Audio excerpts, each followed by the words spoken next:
사도 베드로는 그의 수신자들에게 하나님의 전적인 은혜로 구원받아 새 생명을 얻은 자로서 꼭 기억해야 되고 또 행해야 될 일에 대해서 알려주고 있습니다.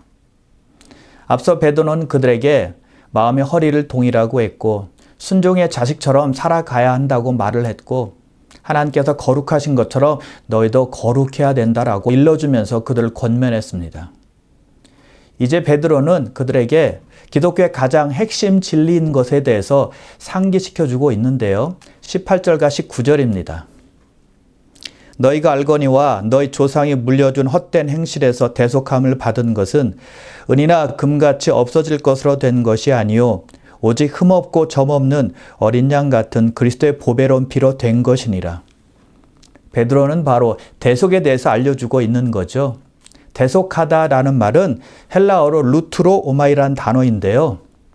속박되어 있는 사람이나 물건의 몸값을 지불해서 자유롭게 놓아주는 것을 말하는 것입니다. 노예나 포로나 혹은 어떤 소유물이나 혹은 목숨 같은 것을 돈을 주고 사서 자유롭게 해주는 것을 말하는 거예요. 자, 예를 들면 이야기가 좀 더 쉬울 텐데요. 어떤 사람이 악한 마음을 품고 어떤 부자의 아이를 납치해서 인질로 삼고 그 부모에게 돈을 요구합니다. 그 부모는 아이를 너무 사랑하기 때문에 돈을 구해서 그 납치범에게 돈을 주고 그 아이를 도로 찾습니다. 돈을 주고 그 아이를 도로 산 것이죠. 그래서 그 아이는 납치범에게서 자유롭게 되는 것이죠. 그것이 바로 루트로 오마입니다. 또 성경시대의 노예는 주인의 재산이나 소유물로 여겨졌습니다. 그런데 누가 노예 몸값을 지불해서 그 주인으로부터 그 노예를 자유롭게 놓아준다면 그게 루트로 오마이가 되는 것입니다. 어떤 군인이 자기 나라를 위해서 싸우는데 자기 나라가 적에게 패했어요. 그래서 적군의 포로가 되었습니다. 그런데 돈이 많고 영향력이 있는 사람이 그 포로된 사람을 사서 자유롭게 놓아줬습니다. 그게 루트로 오마이입니다. 그런데 이 루트로 오마이를 성경에서 사용했다는 사실입니다. 예수 그리스도께서 죄인인 인간을 구원하기 위해 행하신 일을 가장 적절하게 정확하게 묘사한 단어가 바로 이 루트로 오마이였거든요. 왜냐하면 예수님께서 죄의 종이 되고 죄의 포로가 된 인간을 사서 자유롭게 해주셨기 때문입니다. 그래서 루트로 오마이라는 말은 아주 중요한 단어이고 아주 의미 있는 단어가 되는 것입니다. 복음서에서는 이렇게 사용이 되었는데요. 마가복음 10장 45절입니다. 인자가 온 것은 섬김을 받으려 함이 아니라 도리어 섬기려 하고 자기 목숨을 많은 사람의 대속물로 주려 함이니라. 예수님께서 많은 사람의 몸값을 지불하기 위해서 이 땅에 오셨다는 것입니다. 대속물로 오신 거예요. 죽으심으로 몸값을 대신하고 죄인들을 산 겁니다. 그래서 대속한 것입니다. 루트로 오마이죠. 자, 그런데 그 대속이 어떻게 가능했을까요? 무엇으로 가능했을까요? 19절을 다시 보면 이렇게 말씀하고 있는데요. 오직 흠없고 점없는 어린 양 같은 그리스도의 보배로운 피로 된 것이니라. 피로 대속이 가능케 되었다는 것입니다. 흘리신 피가 몸값으로 지불되었기 때문이에요. 우리가 성경을 읽을 때 대속에 관한 말씀을 읽잖아요. 근데 꼭 따라오는 말씀이 있습니다. 그의 피입니다. 성경은 이렇게 말씀하죠. 그의 피로 말미암아 속량 곧 죄사함을 받게 되었느니라. 그의 피로 말미암아 의롭다 하심을 받았느니라. 그의 피로 우리 죄에서 우리를 해방하셨느니라 라고 말씀하고 있다는 것입니다. 우리를 살리는 것이 전부 그의 피와 상관이 있다는 것이죠. 그렇다면 피가 왜 중요할까요? 피가 왜 필요할까요? 구약시대의 제사는 전부 짐승의 피로 드리는 제사였습니다. 제사장이 짐승의 피를 제단에 뿌림으로 백성들의 죄가 사해졌죠. 사람들이 죄를 지으며 짐승을 잡아 그 피를 뿌리면 죄를 사함받을 수 있도록 하나님께서 정하신 것입니다. 즉 피의 제사를 통해서 사람이 죄 용서함 받게 하신 것입니다. 구속의 원리를 피 흘리심으로 정한 겁니다. 그래서 히브리서에서 보니까 피 흘림이 없이는 죄 사함이 없느니라 라고 말씀하고 있는 것입니다. 그런데 구약시대의 제사는 진짜에 관한 그림자였습니다. 실제로 신약 시대에 와서 완전한 제사가 이루어진 것이죠. 예수 그리스도께서 십자가에서 죽으시며 흘리신 피가 사람의 죄를 사하게 되었다는 것입니다. 그래서 오늘 본문에서 점도 없고 흠도 없는 예수 그리스도의 보배로운 피로 대속되었다라고 말씀하고 있는 것이죠. 그래서 예수님께서 이 땅에 오셨어야만 했고 죽으셔야만 했고 피를 흘리셔야만 했다는 것입니다. 왜요? 피 흘림이 없이는 제사함이 없다고 말씀했으니까요.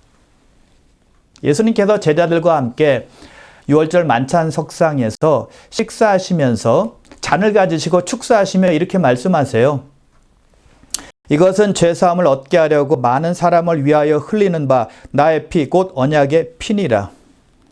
곧 있을 십자가의 죽으심을 말씀하시면서 그때 흘리시는 피가 죄사함을 얻게 된다라고 말씀을 하신 것입니다.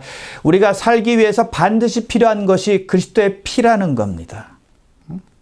그래서 찬송가를 지은 수많은 믿음의 선조들이 예수의 피를 노래하고 예수의 피를 찬양했던 것이죠.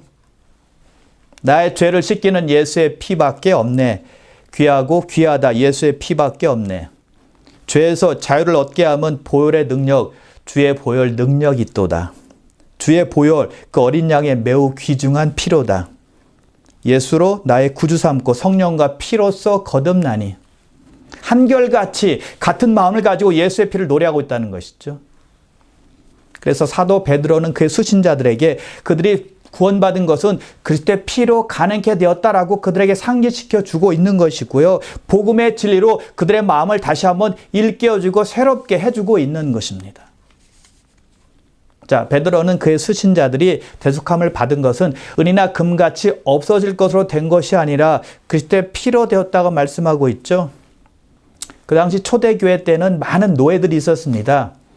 로마 제국 안에 약 한 600만 명의 노예가 있었다고 말을 합니다.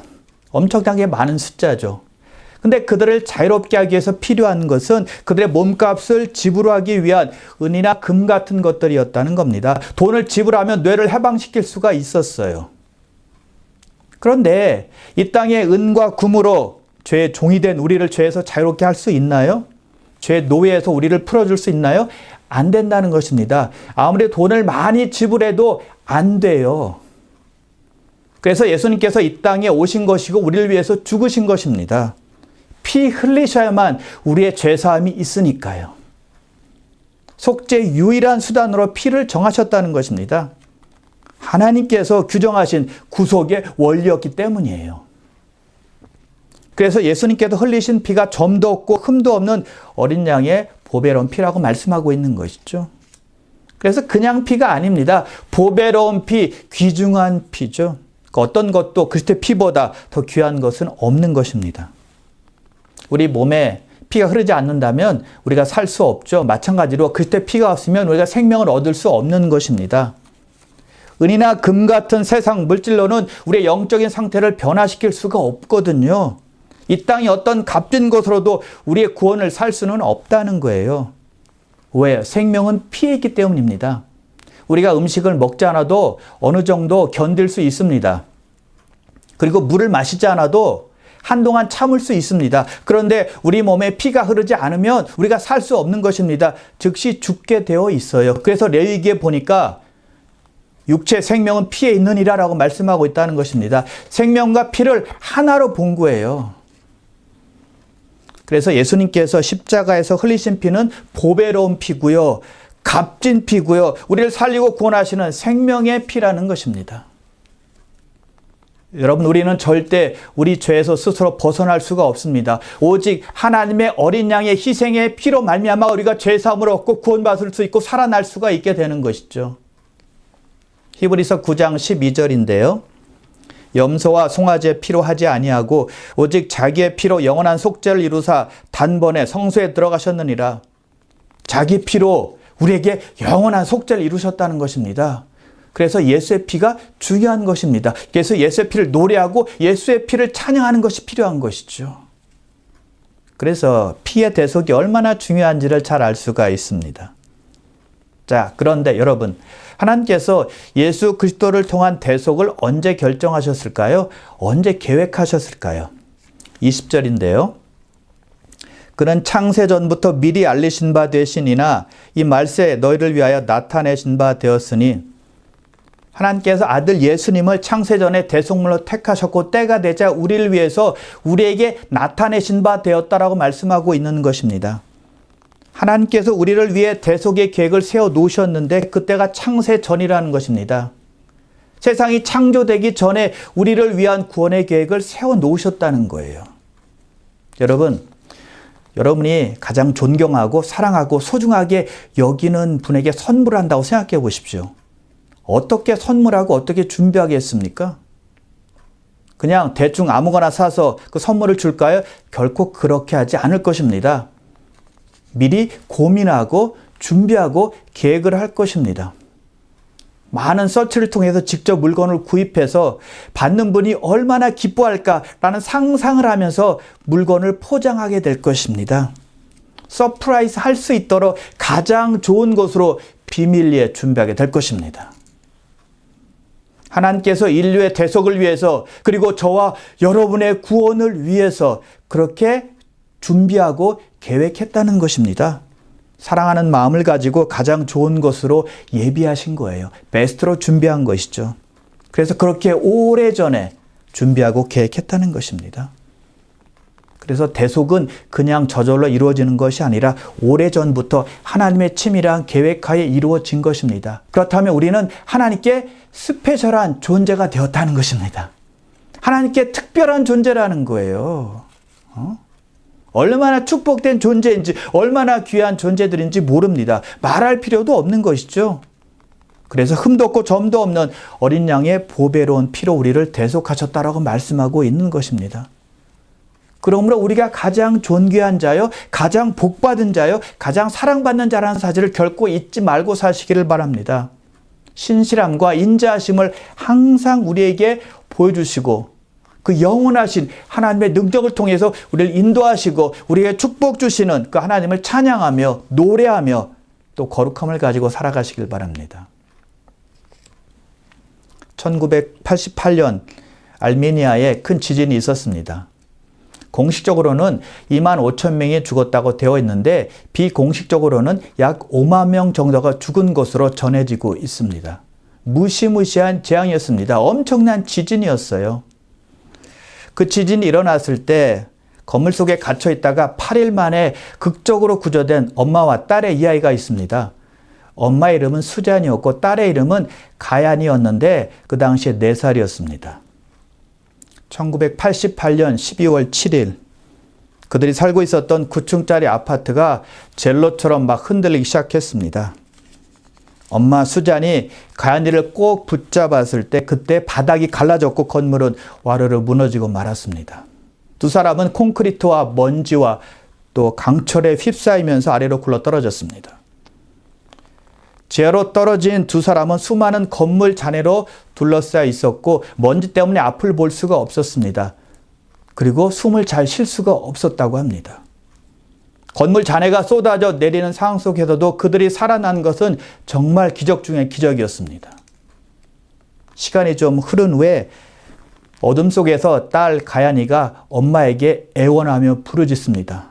엄마, 너무 목말라. 나 물 좀 줘. 너무 목말라. 라고 애원하며 애타게 부르짖고 있었습니다. 근데 엄마 수잔이 할 수 있는 것은 아무것도 없었어요. 물을 구할 수가 없으니까요. 찾을 수가 없으니까요. 딸은 계속해서 목마르다고 부르짖습니다. 딸의 목소리는 시간이 지날수록 점점 희미해져 갑니다. 수잔, 엄마는 추에 떨고 있는 가연에게 옷을 벗어주었어요. 그래서 자신의 손과 발의 감각이 점점 무뎌져 갔습니다. 수잔은 자신이 곧 죽을 것이라고 생각을 했고 자기 딸이라도 어떻게든 살려야 되겠다고 결심을 합니다. 먼저 딸이 물을 마셔야 살 수 있을 텐데 딸에게 먹일 물이 없었습니다. 물과 비슷한 것도 없었어요. 어떤 액체도 없었다는 것이죠. 무너진 건물 잔해 속에서 마실 것을 찾을 수가 없었다는 겁니다. 그때 수잔이 생각해낸 것이 있는데 자기 몸을 베어서 피를 내어서 자기 딸에게 주는 것이었습니다. 그런 생각이 어떻게 났는가 하면 그 전에 TV 프로그램을 보다가 북극에 간 탐험대들이 있었는데 탐험대 중에 한 사람이 목이 말라서 거의 죽을 지경에 이르렀습니다. 그때 동료 한 사람이 칼로 자기의 살을 베어서 그 피를 그 동료에게 먹여주어서 그 동료가 살아났다라는 프로였습니다. 그 프로가 갑자기 생각이 난 것입니다. 그래서 엄마 수자는 그 근처에 있는 유리 조각을 가져다가 자기 집게 손가락을 뱁니다. 피가 나옵니다. 그것을 자기 딸 가야니에게 먹입니다. 근데 가야니가 그것으로 충분치 않은 겁니다. 계속 목말랍니다. 그래서 다른 손가락을 베고 그리고 그것도 모자라서 안 되니까 다리도 베고 손목도 베고 여러 가지 신체 각 부분에서 피가 나올 수 있는 부분은 다 벤 것입니다. 엄마는 딸을 살리기 위해서 기꺼이 자신의 피를 바친 것입니다. 그 두 사람은 8일째 되는 날 극적으로 구조되었습니다. 수잔이 피를 흘리지 않았더라면 가야니는 아마 목말라 죽었을 겁니다. 자기 피로 딸을 살린 거예요. 우리 예수님께서 우리에게 그렇게 행하셨다는 것입니다. 우리를 살리기 위해서 기꺼이 피를 흘리시면서 우리에게 생명을 주신 것입니다. 우리는 예수의 피로 인해서 새 생명을 얻은 사람이 된 겁니다. 그래서 예수의 피는 흠도 없고 점도 없는 보배로운 피라는 것이죠. 하나님의 어린 양의 피입니다. 누구도 줄 수 없는 가장 값진 것을 우리에게 주었고 우리는 누구보다도 큰 축복을 받은 사람들이 되었다는 것이죠. 우리가 그런 형언할 수 없는 축복과 사랑과 은혜를 받은 사람들이 되었습니다. 그래서 여러분 그것이 앞날이 혼탁한 이 세상 속에서 어지러운 세상 속에서 우리에게 줄 수 있는 가장 위대한 선물임을 믿으시길 바랍니다. 그런데 여러분 그것뿐이 아닙니다. 소중한 아들을 아낌없이 우리에게 내어주신 하나님은 이렇게 약속하고 있습니다. 로마서 8장 32절인데요. 자기 아들을 아끼지 아니하시고 우리 모든 사람을 위하여 내주시니가 어찌 그 아들과 함께 모든 것을 우리에게 주시지 아니하겠느냐. 그 아들과 함께 모든 것을 우리에게 주시지 아니하겠느냐. 가장 소중한 것을 우리에게 주셨는데 못 주실 것이 무엇이 있겠느냐라고 우리에게 반문하시는 거예요. 혹시 생활에 대한 염려와 앞날에 대한 걱정이 있습니까? 너무 불안해하지 마시고 너무 두려워하지 마시기 바랍니다. 왜냐하면 우리에게는 우리를 사랑하셔서 자기 아들을 아낌없이 주시고 그것도 모자라서 그 아들과 함께 모든 것을 우리에게 주신다고 약속하시는 하나님이 계시기 때문입니다. 자, 베드로의 편지를 받는 수신자들은 누구보다도 걱정, 근심이 많았던 사람들이었어요. 염려, 걱정을 할 수밖에 없는 사람들이었죠. 현재 우리가 겪는 어려움도 그들이 겪고 있었을 뿐만이 아니라 그들은 박해까지 받고 있었다는 것입니다. 그런데요, 오늘 본문 21절에 보니까 그들의 믿음과 소망을 하나님께 두었다라고 말씀하고 있습니다. 이유가 무엇입니까? 하나님의 아들의 피로 자기들이 대속함을 받았다는 것을 깨달았기 때문입니다. 하나님의 아들의 보배로운 피가 자기들을 구속하고 자기들을 구원했고 자기들을 살렸다는 그 기쁨 때문에 자기들의 소망과 자기들의 믿음을 하나님께 둘 수 있었다는 거예요. 그래서 그들이 겪는 고난도 염려도 미래에 대한 두려움도 다 이길 수가 있었던 거예요. 오히려 그런 힘든 상황 속에서도 6절에 보니까 크게 기뻐했다고 말씀하고 있는 것이죠. 그들은 하나님을 인하여 기뻐하고 즐거워했다는 것입니다. 그것이 대속의 은혜가 주는 결과입니다. 그렇다면 하나님께서 우리에게 바라시는 것도 저와 여러분들에게 바라시는 것도 바로 그것이 아닐까요? 우리의 믿음과 소망을 하나님께 두는 것입니다. 고린도전서 6장 19절과 20절인데요. 너희는 너희 자신의 것이 아니라 값으로 산 것이 되었으니 그런즉 너희 몸으로 하나님께 영광을 돌리라. 예수님의 희생을 통해서 값을 치르고 우리를 사셨다는 것입니다.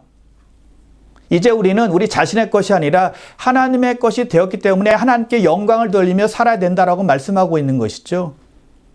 예수님짜리라는 책이 있는데 우리가 왜 예수님짜리인지를 잘 설명해 놓고 있습니다. 어떤 물건을 1,000원에 사면은 그것은 1,000원짜리가 되는 것이고 어떤 물건을 10,000원에 사면 그 물건은 10,000원짜리가 되는 것입니다. 1,000원짜리는 1,000원의 가치가 있는 것이고 10,000원짜리는 10,000원의 가치가 있는 것이죠. 마찬가지로 하나님께서 예수 그리스도를 보내셔서 예수의 피로 말미암아 우리를 사셨기 때문에 우리는 예수님짜리라는 것입니다. 우리는 1,000원짜리의 가치도 아니고 10,000원짜리의 가치도 아니고 예수님짜리의 가치가 되었다는 것입니다. 그렇게 귀중한 존재가 되었으니 하나님의 자식으로 살아갈 줄 알아야 한다는 것입니다.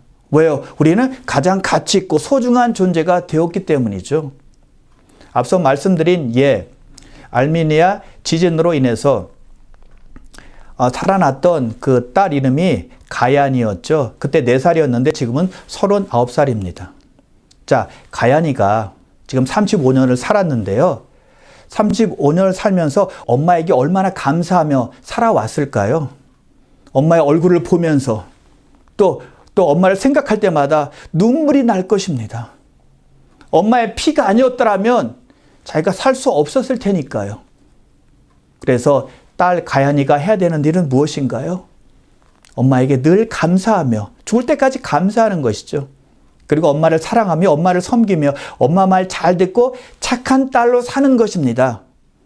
마찬가지로 예수 믿고 있는 사람들은 예수 그리스도의 피로 구원을 받았기 때문에 예수님의 피로 우리를 사셨기 때문에 예수님 자리가 되었기 때문에 우리가 하나님께 순종하며 하나님의 법에 따라 살며 하나님의 뜻에 맞게 하나님께서 즐거워하는 일은 나도 즐거워하며 하나님께서 싫어하시는 일은 나도 싫어하며 사는 하나님의 자식으로 살아가야 된다는 것입니다. 예수님의 피가 아니었으면 우리는 살아날 수 없었으니까요. 구원이고 생명이고 없었을 테니까요. 그것을 기억하며 우리가 살아가야 한다는 것이죠.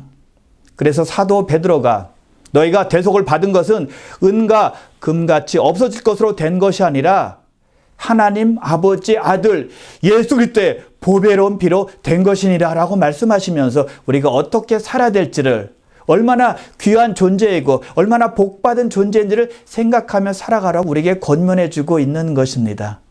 그러므로 사랑하는 귀한 성도 여러분, 우리는 값으로 산 것이 되었기 때문에 우리의 몸과 마음을 다해서 하나님을 더욱더 사랑하고 그의 나라와 그의 뜻을 구하면서 하나님의 영광을 위해서 살아가시기를 주님의 이름으로 축원합니다.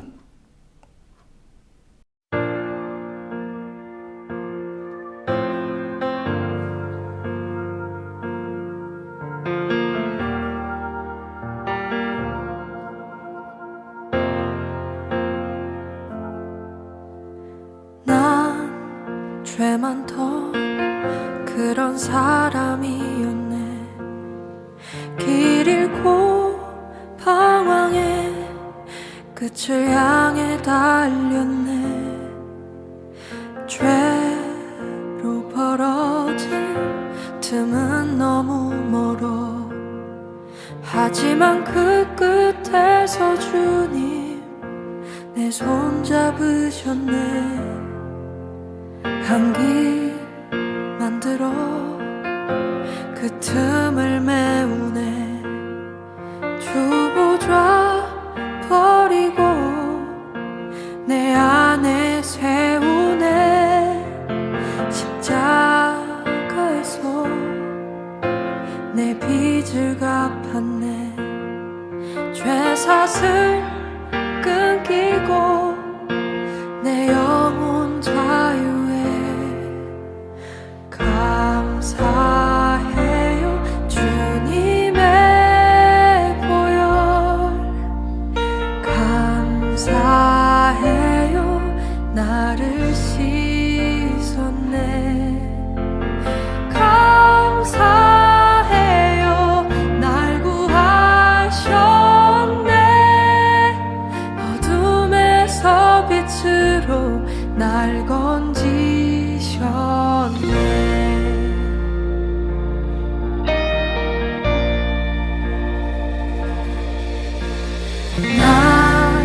대신에 죄의 무덤에 묻혀 사흘 만에 일어나 다시 걸어 나오셨네.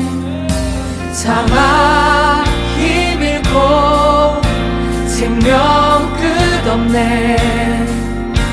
어린 양 보혈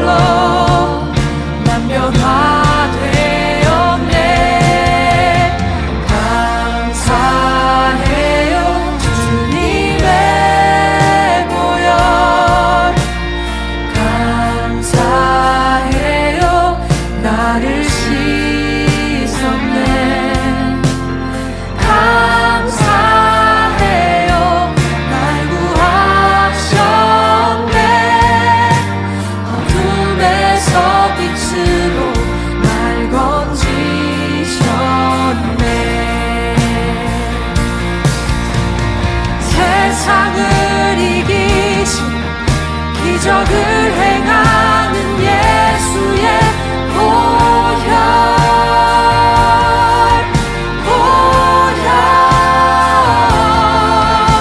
자녀로 부르시고 우릴 대속하는 주님의 보혈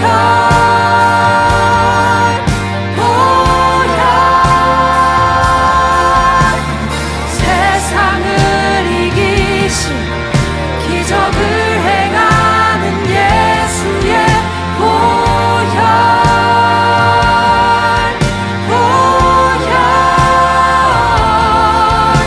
자녀로 부르시고 우릴 대속하는 주님의 보혈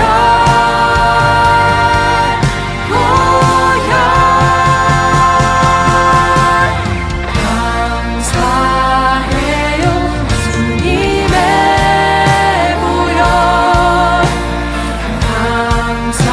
감사해요 나를 씻었네 감사해요 날 구하셨네